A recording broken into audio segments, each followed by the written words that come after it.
Muy buenos días para cada una de las personas que están con nosotros hoy. Para nosotros es un verdadero gusto y una gran bendición contar con todas sus personas que están aquí de los distintos países de la región. Es un gusto para nosotros saludarlos como Sociedad Bíblicas Unidas. Les damos la bienvenida. Queremos compartir este tiempo de masterclass con cada uno de ustedes. Esperamos que sea un tiempo enriquecedor, un tiempo en donde cada uno de ustedes puede apropiarse de los saberes que nos van a estar entregando. Les damos las gracias por aceptar esta invitación. Estamos todavía muy a tiempo. Si ustedes desean compartir el enlace para las personas que ustedes consideren que les puede servir, estamos muy a tiempo todavía. En el nombre de todas las sociedades bíblicas, de verdad les damos un afectuoso saludo de principio de año.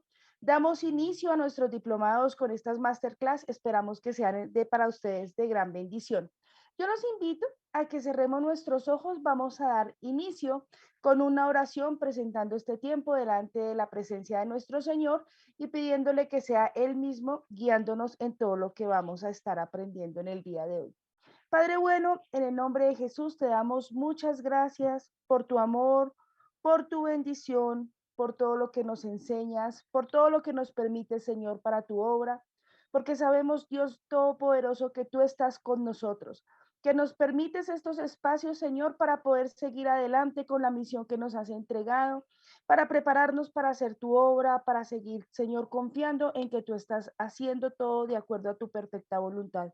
En el nombre de Jesús te damos gracias por cada persona que hoy está aquí con nosotros, que se conecta, Señor, con un deseo profundo de aprender algo de parte tuya.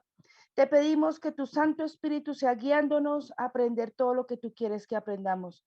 Te damos gracias por la vida de nuestro profesor, por las personas del equipo que están trabajando aquí, por cada uno de los que con corazón dispuesto, Señor, está aquí para aprender y para servir.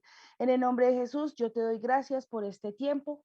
Padre bueno, ayúdanos a que todas las cosas salgan de acuerdo a tu perfecta voluntad.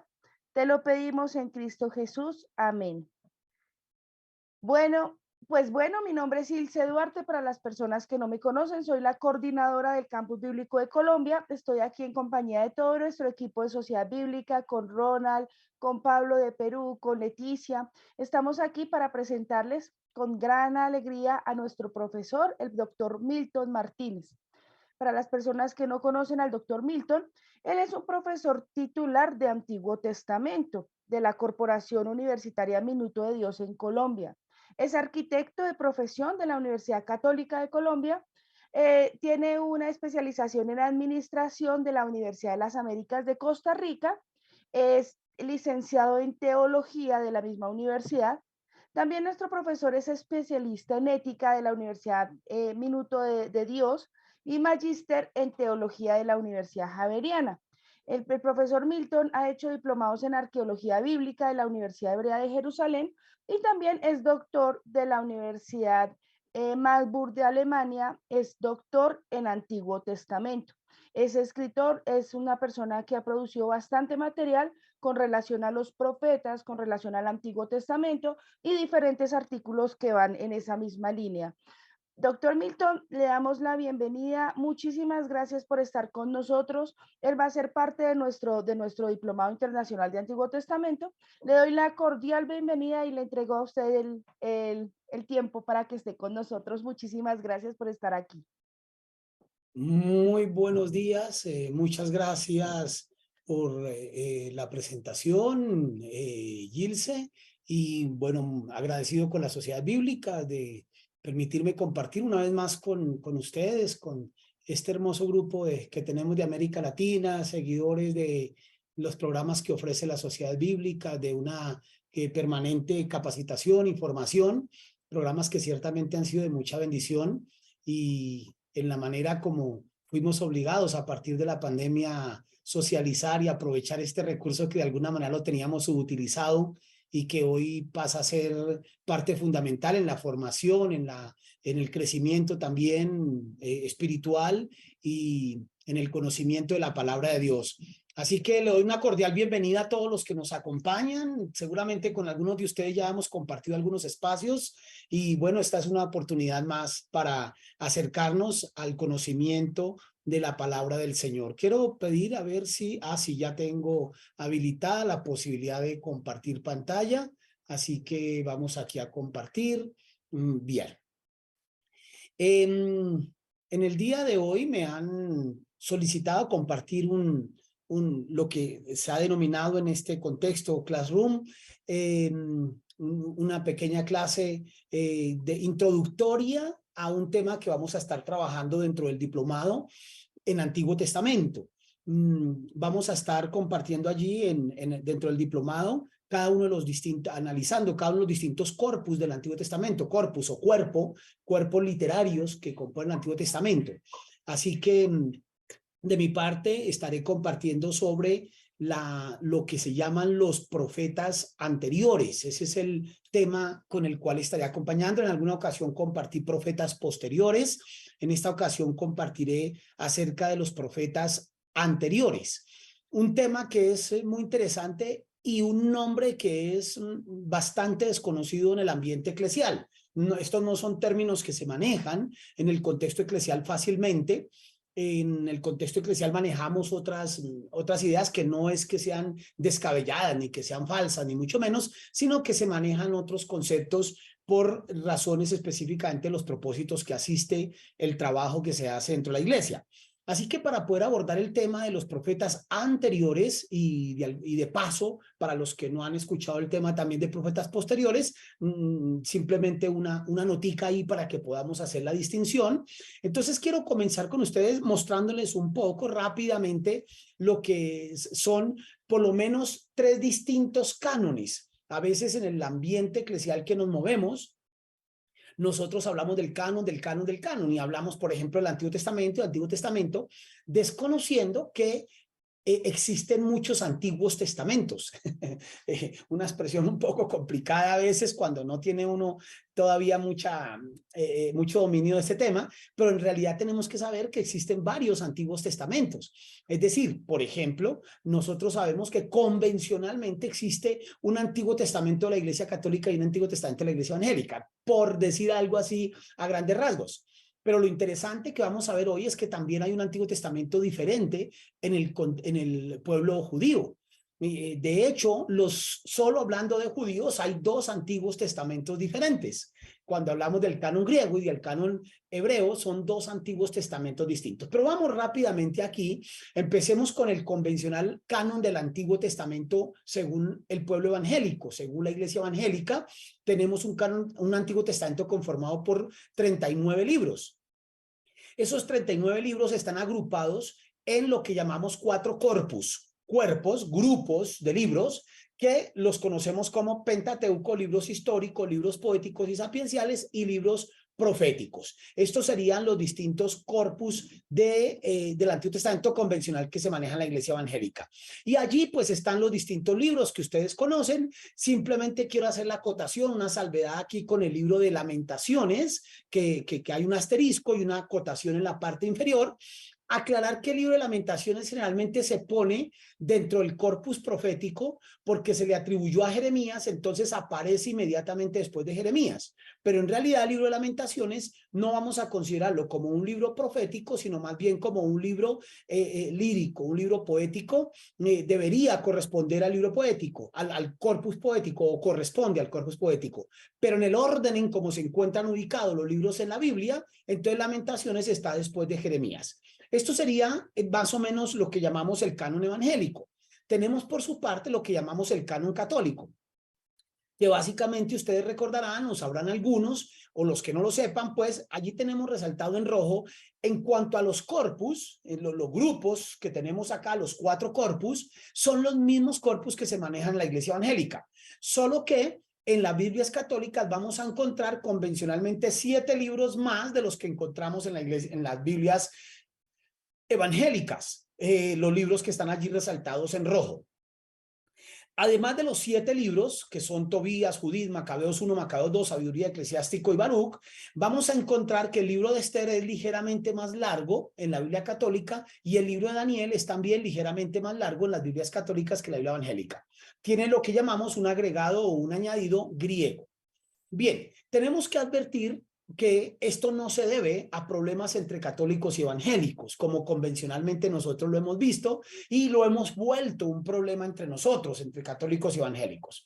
Aquí tenemos que advertir que en realidad esta diferencia corresponde a una diferencia entre los judíos. Es decir, vamos a tener dos ejercicios para la definición del canon en el contexto judío, y esto es antes de Cristo, ni siquiera existía el cristianismo, cuando los judíos que habitaban en Egipto traducen sus escrituras al griego, y en esa traducción es donde se incorporan estos libros. Pero curiosamente debemos saber que estos libros no son solo estos libros los que aparecen en el canon griego, sino que también hay otros libros que finalmente la Iglesia Católica no los incluyó en la Vulgata Latina, que fue la primera versión completa de la Biblia y donde se define finalmente el canon bíblico dentro de la Iglesia Católica. En la Vulgata Latina se incluyen estos libros que aparecen aquí en rojo en esta pantalla, pero adicionalmente en la versión hebrea del Antiguo Testamento, que es la Septuaginta, aparecen otros libros como por ejemplo las Odas de Salomón, aparece tercero y cuarto de Macabeos, aparece la oración de Manasés, aparece el tercer libro de Esdras. Entonces aparecen otra serie de libros que estaban en el canon griego del Antiguo Testamento, que aunque lo llamamos canon griego, lo llamamos griego es porque estaba en griego, pero en realidad es un canon hecho por judíos. Por lo tanto, ya los judíos desde antes de Cristo tenían dos antiguos testamentos diferentes. Bien, no es el tema propiamente en el que lo vamos a ocupar ahora, pero sí nos vamos a ocupar entonces ahora en saber lo que es el canon hebreo del Antiguo Testamento, el canon hebreo masorético, no el canon griego. En el canon masorético tenemos entonces nosotros, a diferencia del canon evangélico o el Antiguo Testamento evangélico, el Antiguo Testamento católico, ya no tenemos aquí 4 corpus, sino que tenemos solo 3 corpus. Tenemos 3 corpus o 3 grupos de libros que son los que vamos a conocer como Torah, por un lado, el primer corpus, Nevi'im, el segundo corpus, el segundo grupo, y Ketuvim, el tercer grupo. Torah, Nevi'im y Ketuvim. A partir de estos nombres se toma la primera letra, la primera consonante, es decir, en el caso del primer corpus, la T en español, la Tau en hebreo, la Tav, la Torah, entonces se toma T, B y K y queda lo que vamos a llamar la Tanakh. Tanakh es una sigla que representa Tanakh, T de Torah, N de Nevi'im y K de Ketuvim. Entonces, Tanakh es el nombre que se le da al Antiguo Testamento hebreo y además representa los 3 grupos, los 3 corpus que tenemos, la manera como está ordenado el Antiguo Testamento en la Biblia hebrea, que si ustedes observan, la organización es diferente a la que tenemos en las Biblias católicas y evangélicas. ¿Por qué razón? Si bien es cierto, la Torá es igual, el Pentateuco, Génesis, Éxodo, Levítico, Número, Deuteronomio, aunque en hebreo no se les llama así, estos nombres son griegos, Génesis, Éxodo, Levítico son griegos, en el hebreo, los nombres de estos libros en hebreo serán Bereshit, Shemot, Vayikra, Bemidbar, Devarim, son los nombres. La Torá es igual, es decir, el orden es igual, y el contenido, por supuesto, también. Pero cuando pasamos al segundo bloque, Nevi'im, vamos a observar que aquí ya vienen varios cambios. Primero, observen ustedes que tenemos a Josué, jueces, igual que en nuestras Biblias evangélicas y católicas, pero no sigue Ruth, como sí sigue en nuestras Biblias. Ruth no. Observen que Ruth pasa al Ketuvim. Por aquí más adelante tenemos en el puesto 17 del tercer bloque está Ruth. Y luego continuamos ahora sí en el Nevi'im con Samuel y Reyes. Y luego tenemos Isaías, Jeremías, Ezequiel y lo que vamos a llamar los 12 profetas. Y el tercer bloque, el Ketuvim, comienza con Salmos, Job, Proverbios, Ruth, Cantares, Eclesiastés, Lamentaciones, Esther, Daniel, Esdras, Nehemías y Crónicas. Esta es la manera como está organizada la Biblia hebrea, la Tanakh. Es decir, mientras que en nuestras Biblias convencionales, nuestras Biblias cristianas, digamos, católicas y evangélicas, nuestras Biblias cristianas, terminamos con Malaquías, la Biblia hebrea termina con Crónicas. Es decir, la forma como se organizan son distintos. No significa que los contenidos de los libros sean diferentes. Simplemente la manera como se ordenan los libros va a ser una manera diferente. Concentrémonos ahora en el Nevi'im, es decir, dejemos de lado la Torá, dejemos de lado el Ketubín y vámonos al Nevi'im, que es el que nos ocupa para nuestra clase y la que nos va a ocupar en nuestro curso de profetas en el diplomado. El Nevi'im, la palabra Nevi'im significa profetas, plural, profetas. En singular es Nabí.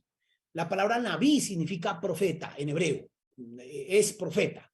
En realidad primero fue la palabra Nabí y después fue la palabra profeta, que viene del griego profetés. Entonces, Nabí, singular, Nevi'im, plural. En la Biblia hebrea tenemos dos grupos, o sea, el segundo bloque, el bloque que va en la mitad, se subdivide. Y entonces, ¿cómo es que se subdivide? Tenemos el Nevi'im Harishonim y tenemos el Nevi'im Aharonim. Es decir, los profetas anteriores y los profetas posteriores. Son dos grupos claramente marcados en la Biblia hebrea. Cuando hablamos de profetas anteriores y profetas posteriores, no estamos hablando de las personas inicialmente, no hablamos de las personas, sino de los libros. Entonces, el grupo llamado profetas anteriores es un grupo de libros que en la Biblia hebrea fueron denominados como libros, fueron denominados libros proféticos. Y este grupo está compuesto por los libros de Josué, Jueces, Primero de Samuel, Segundo de Samuel, Primero de Reyes y Segundo de Reyes. Ese es el grupo llamado profetas anteriores. Y por profetas posteriores, tenemos entonces en la Biblia hebrea 15 libros. Son los libros de Isaías, Jeremías y Ezequiel, y luego un grupo denominado los 12, que va desde Oseas hasta Malaquías. Estos 15 libros están dentro del grupo denominado profetas posteriores, que más adelante, por unos lamentables accidentes de la historia y de lectura del texto bíblico, terminamos nosotros llamándole profetas mayores y menores. Pero este fue un accidente, un lamentable accidente que deberíamos ya nosotros superar y dejar de lado. Debemos hacerlo, las sugerencias que se hagan, es necesario hacerlo para una correcta comprensión de estos textos y dejar de llamarles mayores y menores, que es una clasificación absolutamente escabellada y salida de todo orden, y comprenderles como profetas posteriores simplemente. Algunos ya conocen una clasificación que hay que se llama profetas preexílicos, profetas exílicos y profetas posexílicos. Esa clasificación es absolutamente adecuada, importante, necesaria. Y cuando usted quiera acercarse a los profetas posteriores, debe primero que todo comprender cuáles de esos profetas fueron preexílicos, es decir, cuáles ejercieron su ministerio antes del exilio, quiénes ejercieron su ministerio en el exilio y quiénes lo ejercieron después del exilio. Esto es una manera muy adecuada de hablar de los profetas. No decir mayores y menores, sino decir preexílicos, exílicos y posexílicos. Ahora, ojo, no vayamos a confundirnos, no vayan a creer que es que los mayores son preexílicos y los menores posexílicos. Nada que ver, nada. Eso es totalmente... Por ejemplo, miremos Isaías, Jeremías y Ezequiel. Isaías es preexílico, Jeremías también es preexílico, pero Ezequiel es exílico. Es un profeta que ejerció en el exilio. En el caso de los otros 12 profetas, por ejemplo, Oseas, Joel, Amós, Abdías, Jonás, son preexílicos, y Miqueas también, preexílicos. Nahum y Habacuc también son preexílicos, pero del siglo VII, mientras que los anteriores citados son del siglo VIII. Y luego tenemos a Ageo, Zacarías y Malaquías, que son profetas posexílicos, o sea, que ejercieron después del exilio. No sé si se han dado cuenta, pero observen que en esa lista no aparece Daniel.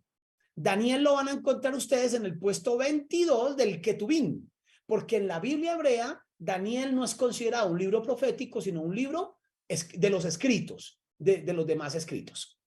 Bien, esto es un panorama rápido para que comprendamos cuando decimos los profetas anteriores de qué estamos hablando. Cuando decimos entonces, concluyamos dos cositas inicialmente.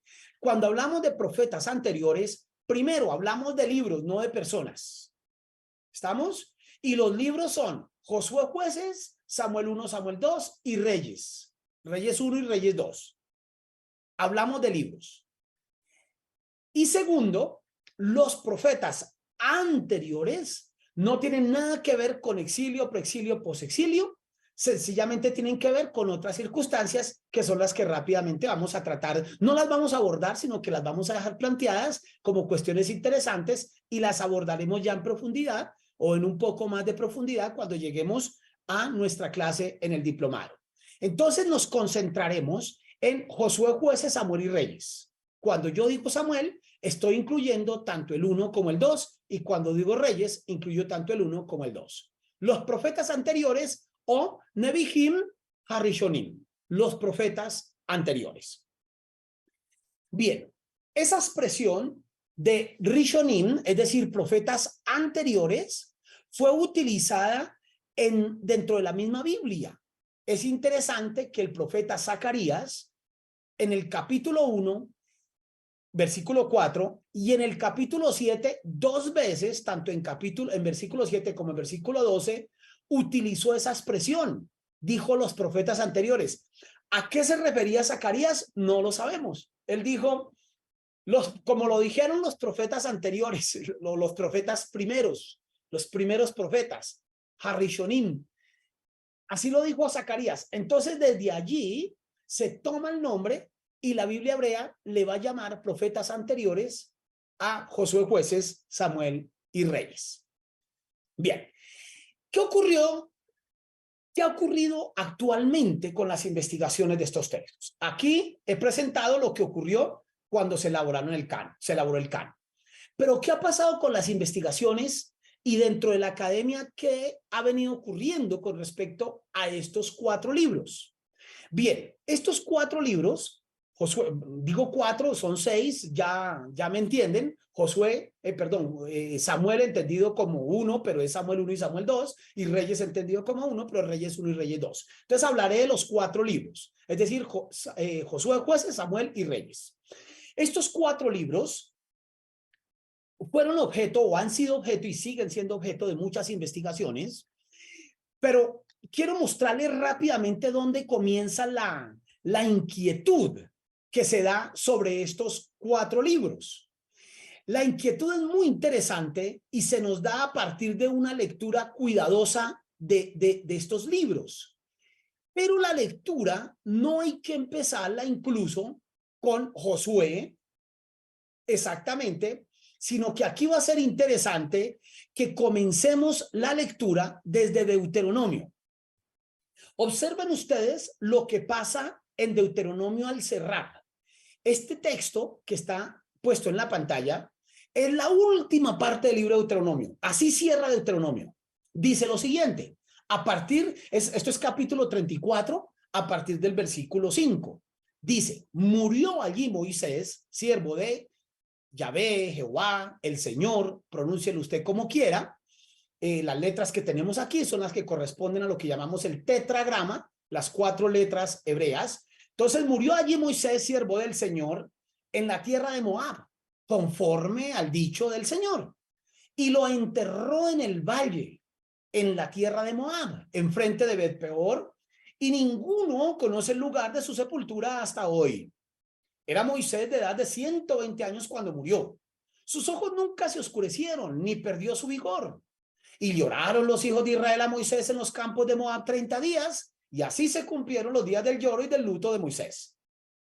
Y Josué, hijo de Nun, fue lleno del espíritu de sabiduría, porque Moisés había puesto sus manos sobre él, y los hijos de Israel le obedecieron, e hicieron como Yahvé había mandado a Moisés, y nunca más se levantó profeta en Israel como Moisés.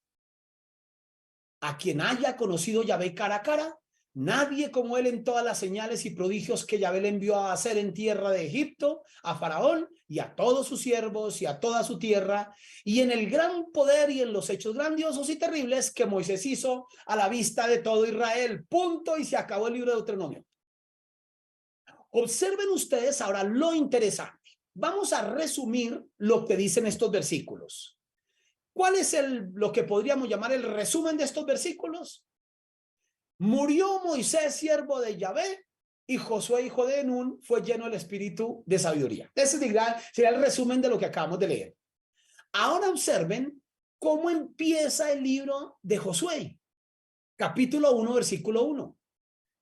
Aconteció después de la muerte de Moisés, siervo de Yahvé, que Yahvé habló a Josué, hijo de Nun, servidor de Moisés, diciendo.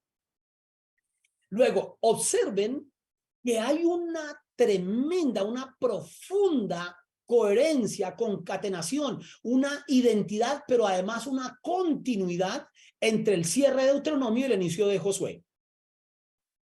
Que da a entender, hace creer o hace pensar que muy seguramente, en un principio, originalmente, el libro de Josué es en realidad una continuación del libro de Deuteronomio.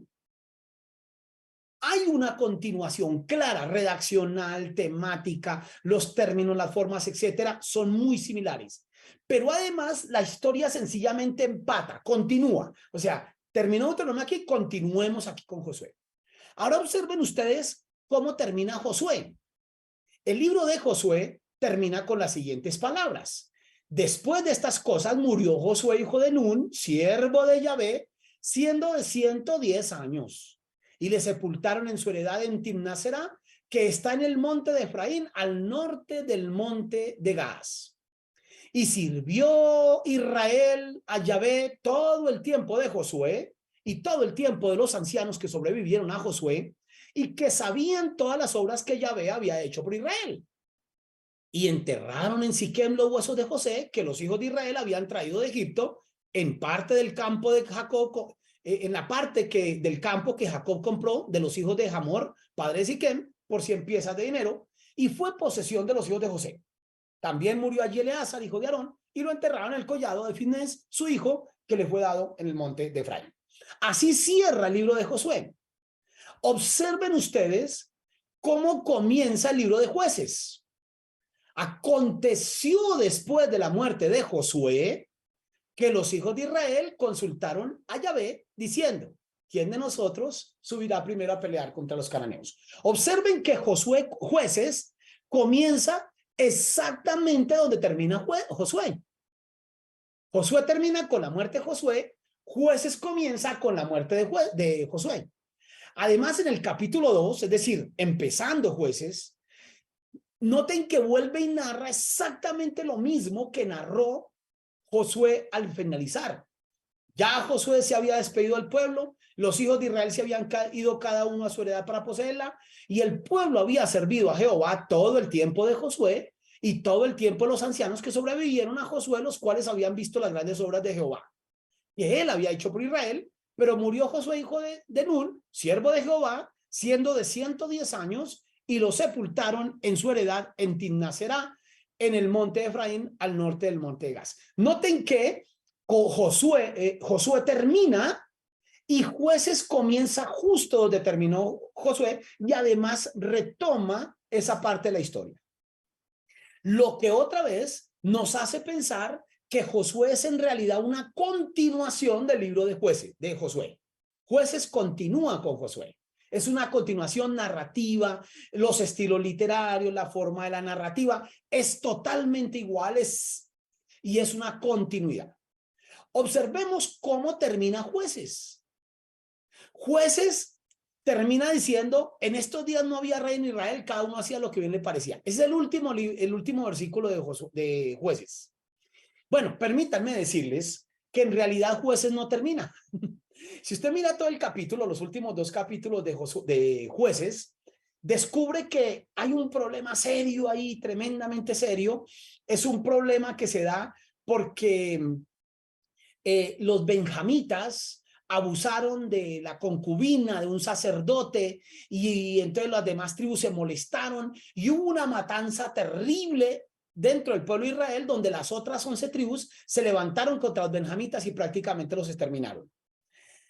Ahí, digámoslo, termina el libro. Termina, y digo entre comillas, porque en realidad termina el libro, pero el libro no termina. Es decir, la historia no termina, la narrativa no termina, no terminó en nada.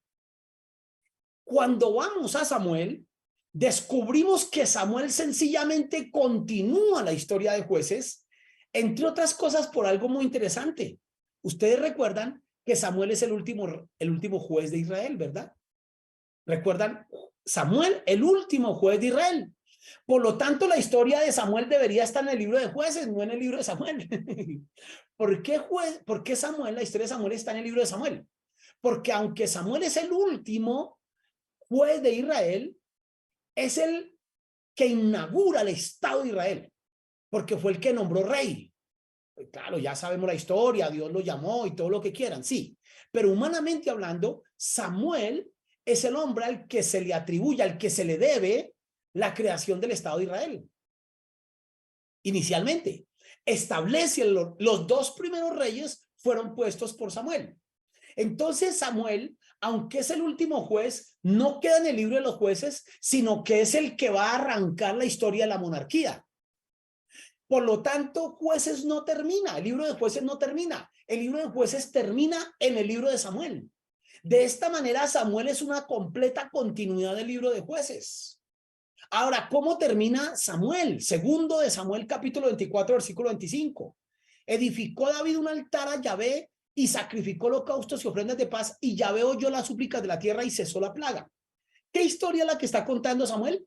Acuérdense ustedes cuando a David se le ocurrió la locura de censar al pueblo, en un acto de arrogancia, soberbia, censa al pueblo, cosa que Dios repudia, y a causa de esto vino una gran matanza en el pueblo de Israel. Termina el libro de Samuel, el segundo libro de Samuel, con esa ofrenda que David hace, cuando compró justamente el terreno donde se construiría posteriormente el templo. Samuel termina con esa parte de la historia de David. ¿Y cómo comienza Reyes? Cuando David era ya viejo y avanzado en días, lo cubrían de ropas, pero no se calentaba. Así empieza Reyes. Luego, observen ustedes que frente a lo que estamos acá, es que hay una continuidad literaria, histórica, pero sobre todo, y lo vamos a mencionar más adelante, teológica, entre Deuteronomio y los libros de Josué, Jueces, Samuel y Reyes. Una continuidad. Esto llevó a pensar entonces algo muy interesante que aparece en el libro Introducción al Antiguo Testamento de José Luis Sicré, texto que seguramente algunos de ustedes ya han conocido, que se los recomiendo, que lo consiguen fácilmente en librerías, lo consiguen también en algunos medios digitales, texto muy interesante y del que les quiero recomendar de manera muy particular los capítulos 9, 10 y 11 de ese libro. De manera particular, con respecto al tema que estamos trabajando aquí. Capítulos 9, 10 y 11 de este libro, José Luis Sicré explica toda esta historia tan interesante que le vamos a llamar la historia deuteronomista.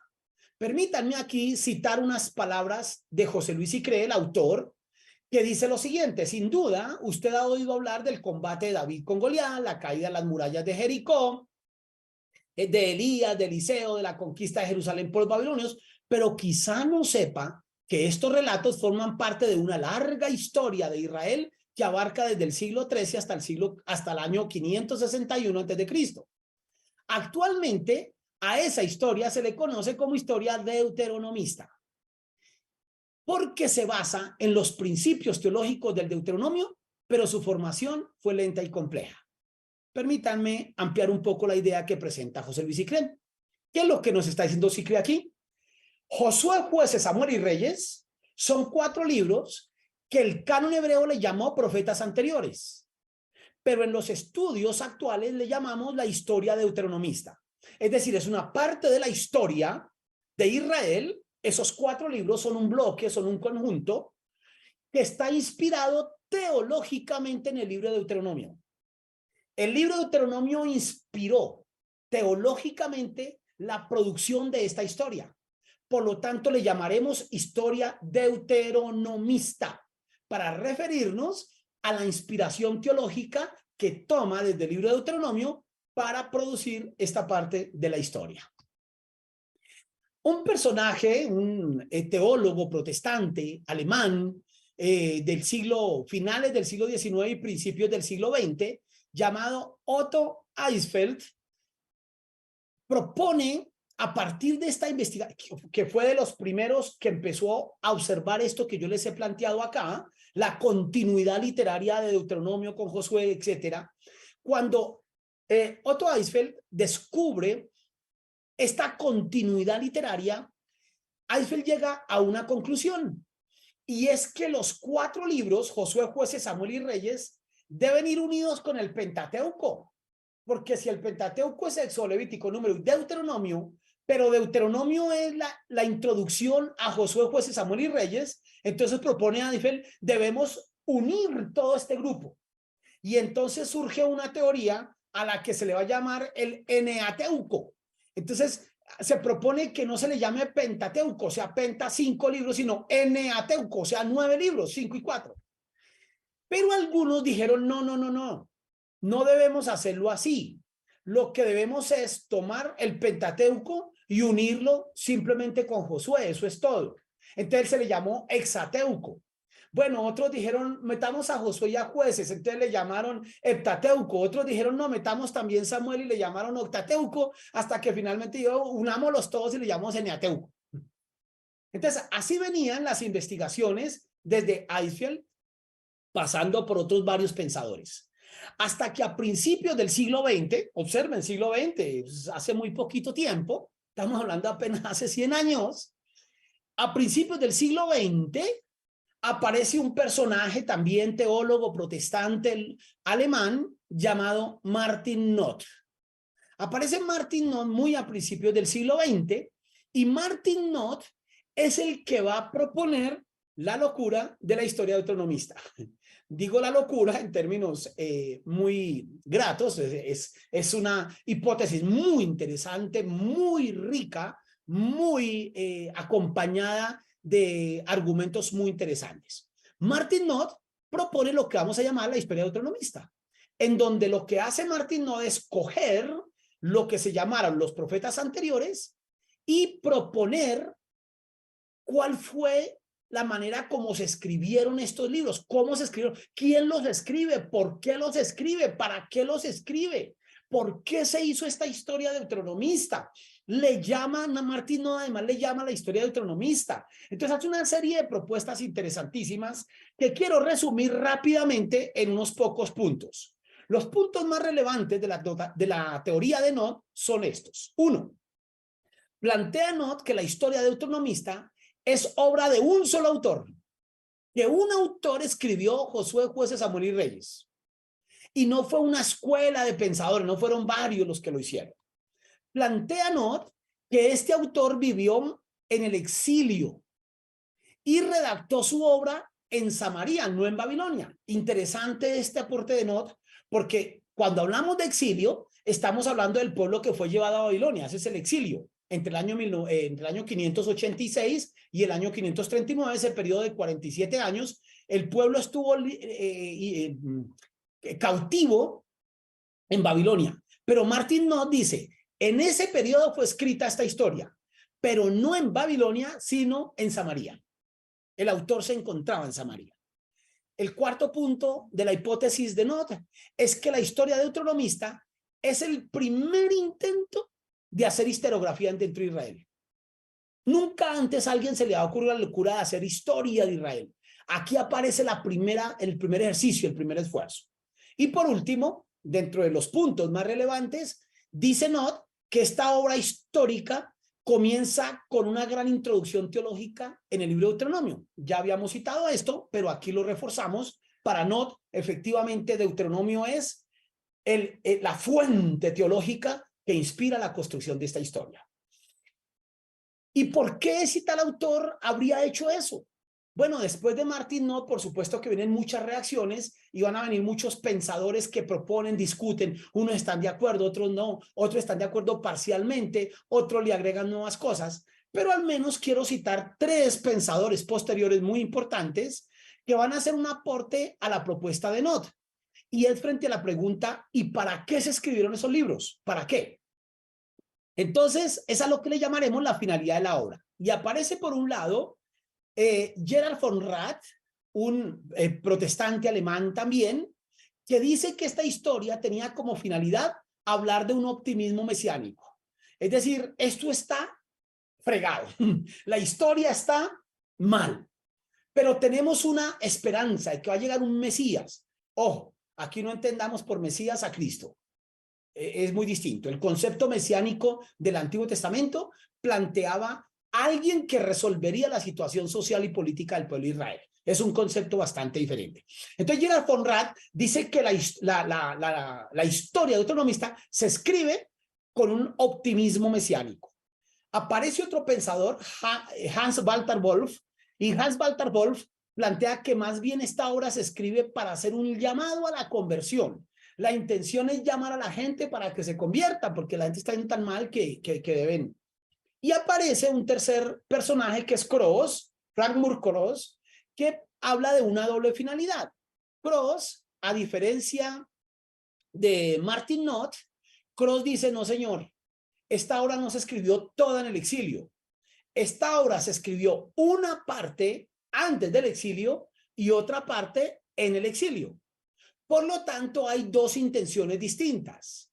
La obra antes del exilio es una obra bastante negativa, pesimista, que habla de todas las desgracias que van a venir. Entonces, imprimes un pesimismo sobre el pueblo, pero luego viene, y al meterse pesimismo, lo que hace es un llamado a la conversión, pero luego viene la segunda parte de la obra, que es en el exilio, y es planteando precisamente una esperanza mesiánica. Otra vez mesiánica desde la perspectiva del Antiguo Testamento, no desde la cosmovisión que va a tener ya después del cristianismo, con Cristo, que es un concepto mesiánico muy diferente al del Antiguo Testamento. Entonces, Cross dice que son 2 finalidades. La finalidad de mostrar, de hacer un llamado a la conversión, un pesimismo terrible por lo que está pasando, y la segunda parte, una gran esperanza de lo que habrá de venir. Miren ustedes lo interesante de estos libros. Nos levanta muchísimas preguntas y por supuesto, aunque aparecen estos 3 personajes que nos tratan de dar algunas respuestas, las respuestas no son absolutas ni finales y nos quedan más bien una cantidad de preguntas. ¿Es en realidad esta obra una continuidad de Deuteronomio? ¿Tenemos que de alguna manera creer que Deuteronomio es un poco diferente a los libros anteriores en el Pentateuco? ¿Cuáles son los elementos teológicos que unen a Deuteronomio con esta obra? ¿Cuáles son los elementos literarios y teológicos que unen esta obra? Es decir, ¿hay una identidad teológica entre Josué y Jueces, y entre Jueces y Reyes y Samuel? ¿Hay identidades teológicas? ¿Cuáles son esas teologías que se enfatizan en estos libros? ¿Cuáles son estos elementos que le dan continuidad a la obra? Posiblemente fue un autor o realmente habrían sido varios autores que participaron allí. ¿Cuándo fue que se hizo esa obra? ¿Fue motivada solamente por personas hebreas, judías que querían hacer la historia? ¿O hay intereses políticos detrás de la construcción de esta historia? En fin, son muchísimas las preguntas que se levantan acá y que nos encantaría responder algunas de ellas, o por lo menos tratar de responder algunas de ellas en un espacio mucho más amplio, que es el espacio que manejaremos dentro del diplomado en Antiguo Testamento. Por hoy, más que decir que hemos dado una clase, podríamos decir qué es lo que pasa en los supermercados, dar una degustación, sencillamente decir, mire esto tan rico, vale la pena profundizarlo. Así que mis hermanos queridos, un placer encontrarme con ustedes y será para mí un gusto que nos volvamos a encontrar más adelante, ojalá en el espacio del diplomado.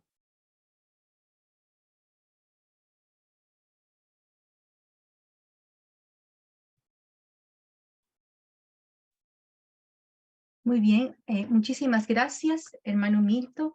Esto ha sido una pequeña muestra de lo que vamos a trabajar durante estos 4 meses en el Diplomado Internacional en Antiguo Testamento.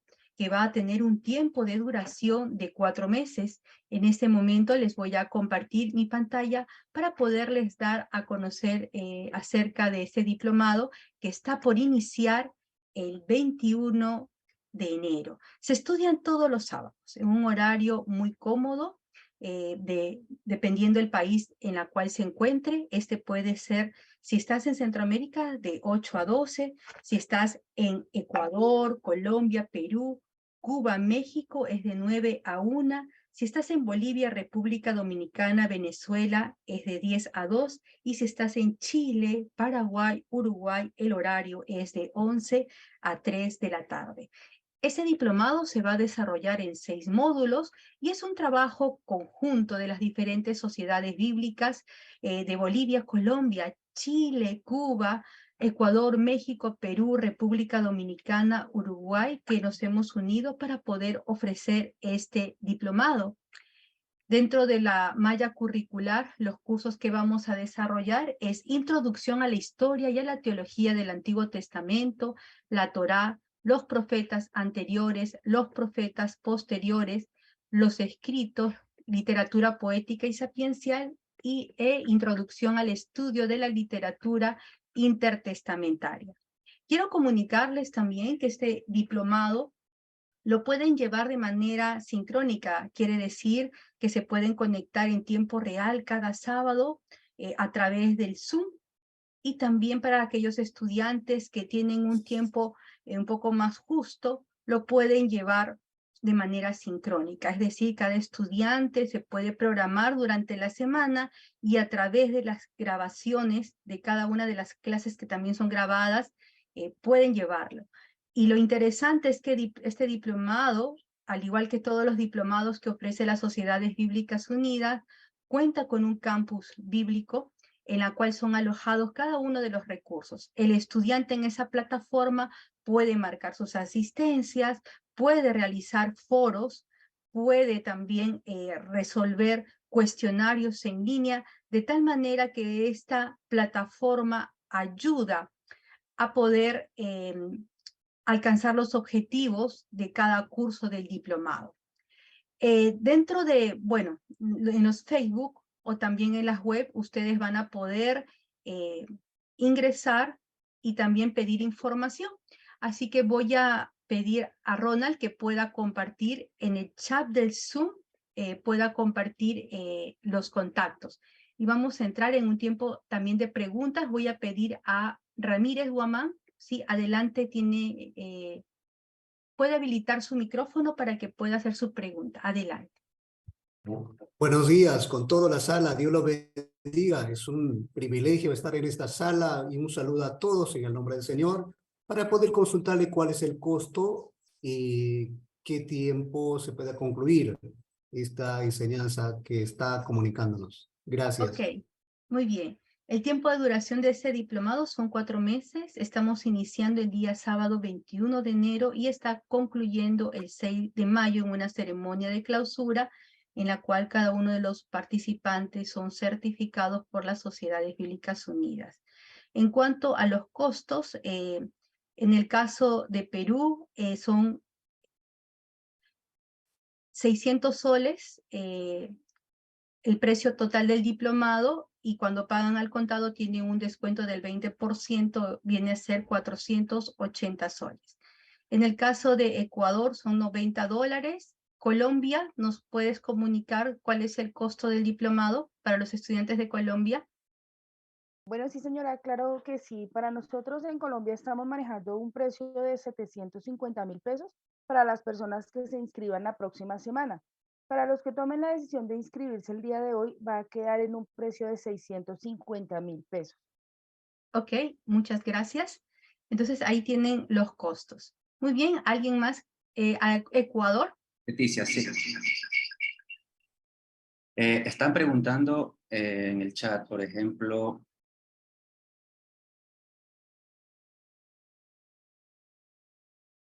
una persona de México, se me perdió en el chat el nombre de la persona, me está diciendo cuánto es el costo para Panamá. Y también están preguntando para México, Panamá y estos otros países. Ecuador, Ok. lo que quería indicar es que es $80. Muy bien. un solo pago. Ok. ¿Pueden, por favor, las personas que son de Panamá, que son de México, en el chat, por favor, pueden dejar sus números de contacto? Nosotros nos vamos a comunicar con usted. Jesús Godoy, adelante.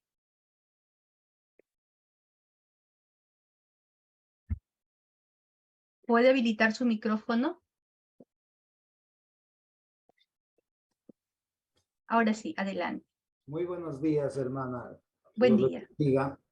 Lo que estaba preocupado es que, ¿cómo puedo hacer, no? Si será alguna cuenta, algún número para hacer el depósito. Muy bien. Eso ¿Usted de qué país es, hermano Jesús? de Ecuador. Usted es de Ecuador. No se preocupe, Jesús Godoy. Ronald Sí, lo va a ubicar. Si usted ha llenado su ficha de inscripción, no se preocupe sí. porque ahí nosotros nos vamos a comunicar y le vamos a enviar toda la información para que se pueda inscribir en la Sociedad Bíblica de Ecuador. Ahorita en el Otra chat dejé preguntita. un enlace Estaba donde se puede también comunicar preguntando directamente si con un será teléfono posible diferir un para poco contacto de Ecuador. Ok. el Está en el costo. chat. Entonces le da un enlace al link que está ahí de color azul, que dice wa.me y lo va a enviar a WhatsApp. Para Ok, contactarse hermano conmigo. Jesús, Ecuador le ha compartido un enlace para que se pueda inscribir allí. Ajá, muy bien. César Isaías. Adelante, César.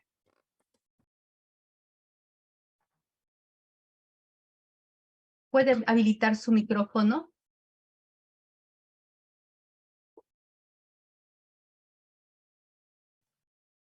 No te Hola. escuchamos, ahora sí. Ahora sí, Ok, adelante. estamos silenciados por allá, por otro lado. Hola, hermanos, buenos días. Realmente nosotros somos dos con el pastor Isaías Flores, somos de Colombia. Era solo preguntarle a la hermana Ilsa Duarte. Hermana, ¿el número que aparece allí de contacto en el chat es el suyo? Sí, señor. Sí, y Ah, nosotros bien. vamos a estar habilitando hoy un botón para si usted quiere hacer el pago. Igual si usted quiere hablar conmigo, estamos manejando una, digamos, una figura. Si usted es más de una persona del ministerio o algo así, les damos un descuento especial también. Muy bien. Ok.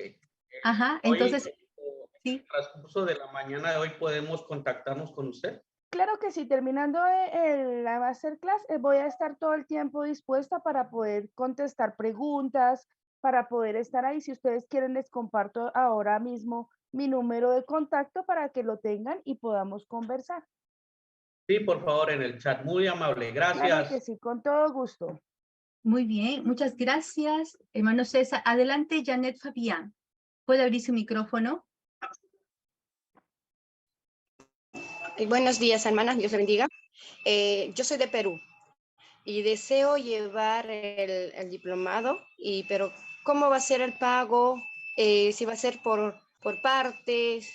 Desearía saber más información, por favor. Claro que sí. Acabo de compartir en este momento en el chat de Zoom un enlace del WhatsApp. Directamente le va a comunicar a nuestro WhatsApp y le voy a enviar toda la información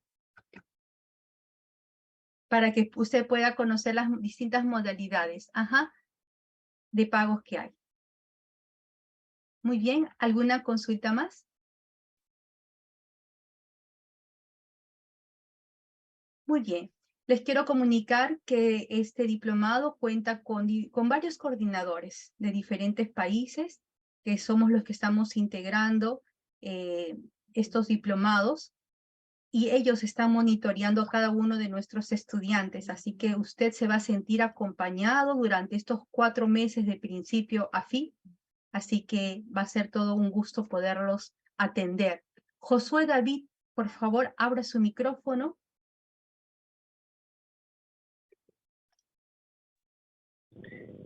Muy buenos días, que Dios les bendiga. No sé si me logran escuchar bien. Sí, sí te logramos escuchar, y todas las personas, mientras ahorita te doy paso un ratito, Josué, pueden escribir por favor en el chat sus nombres y sus teléfonos y su país, y nosotros vamos a contactarles. Adelante, Josué. Muchas gracias. Señorita, la consulta era no solamente por este diplomado, sino también he estado viendo que hay 2 diplomados que están lanzando. Uno es del Antiguo Testamento y el otro es de Educación Cristiana, que tanto es para niños, jóvenes y adultos. ¿Habría alguna forma de poder llevar un horario flexible en los estudios, yo que estoy planeando llevar ambos diplomados y pues me parece muy interesante? Muchas gracias. Gracias por tu pregunta, Josué. Claro que sí. Para aquellos estudiantes que desean llevar 2 diplomados paulatinos, lo pueden hacer. ¿Y por qué lo pueden hacer? Porque con este diplomado o los diplomados de las Sociedades Bíblicas Unidas cuenta con un campus bíblico virtual, en la cual los estudiantes pueden llevar uno, por ejemplo, de los diplomados en tiempo real y el otro de manera sincrónica. Tienen ambos los mismos beneficios porque al contar con una plataforma se alojan allí todos los recursos. Estamos hablando de sílabos, PowerPoint, videos de refuerzo de clases, PDFs de lectura y la clase que es grabada, es alojada. De tal manera que el estudiante que lo lleve en tiempo real o de manera sincrónica puede ver la clase una y otra vez y reforzarla, ¿no? Es más, dentro de la misma plataforma se coloca la asistencia. Entonces, tiene todos estos beneficios, así que sí puedes llevarlo, Josué. Fernando Montoya, puede abrir su micro. Buenos días a todos y qué bueno estar en este diplomado. Quería saber una cosa nada más. Aquí en el Ecuador, ¿algún número de cuenta para hacer transferencia y cómo hago para matricularme con la transferencia? O sea, ¿qué tengo que hacer? ¿Cómo puedo subir el documento o enviarlo a una cuenta de WhatsApp o algo de eso? Eso nada más, gracias. Adelante, Ronald. Estimado Fernando, ¿cómo está? En Ecuador tenemos la opción de hacer transferencia bancaria a la cuenta de Sociedades Bíblicas Cuenta de Ahorro Banco Pichincha. Luego de esto, si usted primero tiene que inscribirse, yo le puedo enviar el link para que se inscriba. Usted va a registrar todos sus datos y en ese mismo enlace va a encontrar la opción de pago. De ahí usted va a tener la opción de pago, como le digo, por transferencia bancaria o también tiene la opción de pago por tarjeta de crédito. Muy bien. ¿Alguna otra pregunta que tenga? Por favor, pueden levantar su manito. Y sí, sigan poniendo, por favor, sus nombres y sus contactos y país para comunicarnos con usted en el chat. Muy bien, muy bien. Para las personas que están interesadas y también si ustedes tienen contactos, pueden también compartirles la invitación. El día martes se va a tener una clase demostrativa del Diplomado Internacional en Educación Cristiana. Así que se va a trabajar el tema, la pedagogía de la ternura y estará dándola el profesor Harold Segura. Muy bien. Amade, por favor, habilite su micrófono. Muy buenos días, muy buenos días a todos. ¿Me escuchan? Sí, lo escuchamos atentamente. Muy buenos días con todos, Dios les bendiga. En esta mañana les saludo. Recién acabo de entrar, casi no lo estoy entendiendo. No sé si podría repetir, por favor, sería amable. Ok, brevemente, este diplomado está iniciando el sábado 21, se estudia en el horario de las mañanas, tiene un tiempo de duración de 4 meses, se estudia 4 horas, dependiendo del país en la cual esté, hay una diferencia horaria, pero normalmente es en las mañanas. Este diplomado se va a desarrollar 6 cursos, los docentes son biblistas, son traductores de las sociedades bíblicas, y son docentes y también desarrollan ministerios en sus iglesias locales. Tienen grados académicos.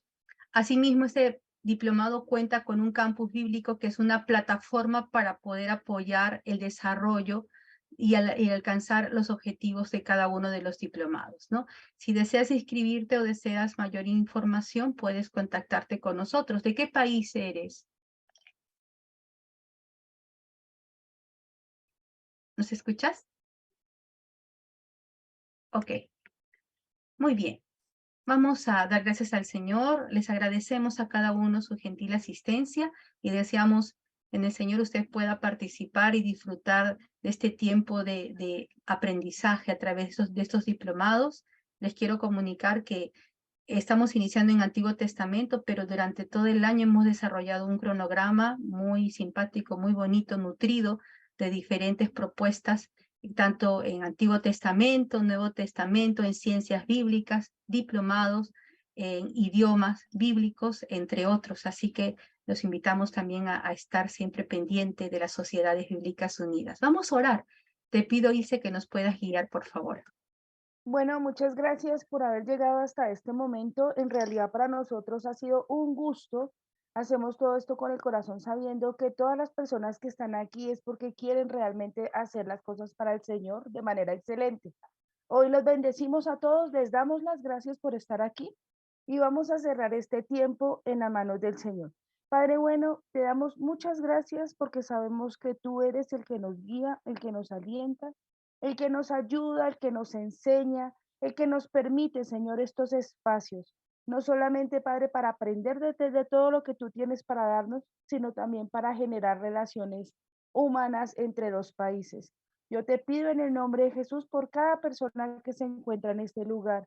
Bendícelo, Señor, en su país, en sus situaciones particulares, en las situaciones que hay a nivel de los territorios, Señor. Obra tú.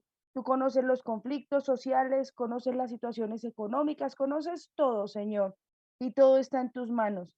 Tenemos la certeza de que tú obras, Señor, para grandes cosas. Ayúdanos, Señor, a conectarnos siempre en el Espíritu, Padre, para reconocerte en nuestros caminos, para poder llevar una palabra que lleve esperanza a las demás personas, Señor, pero también, Señor, para tener la seguridad y la certeza de que tú vas con nosotros en todo tiempo. Te pedimos, Señor, en el nombre de Jesús, que aparejes todas las cosas, los recursos, el tiempo, las situaciones de cada persona, Señor. Tú las conoces y conoces el corazón de cada uno, el interés que tienen, Padre Santo, ayúdalos.